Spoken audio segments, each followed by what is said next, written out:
নজর রাখবো ফুরফুরা শরীফে। অনুরোধ করব আমাদের বাংলার অভিভাবিকা মাননীয় মুখ্যমন্ত্রী মমতা ব্যানার্জিকে অন্তত দুটো কথা বলার জন্য। দুটো কথা দাদা, দুটো কথা বলেন আপনি। না, আমি আপনাদের কাছে এসেছি, আগে আমি খুব আসতাম। আকবর আলী খান্দেকার আমাকে অনেকবার নিয়ে এসছে, 15-16 বার এসছি আমি।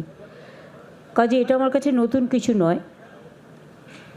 খারাপ লাগে এটাই, আজকেও আমি দেখছিলাম কিছু কিছু সোশ্যাল নেটওয়ার্কে কিছু কিছু টিভি চ্যানেল কমেন্টস করেছে এটা কি ভোটের সমীকরণ। আমি তাদের বলি, আমি যখন কাশী বিশ্বনাথে যাই এই কোয়েশ্চেনটা করেন না, আমি যখন পুষ্করে যাই তখন তো কোয়েশ্চেন করেন না, আমি যখন খ্রিশ্চান নাইট সাপারে যাই তখন তো কোয়েশ্চেন করেন না, আমি যখন দুর্গা পুজো করি তখন তো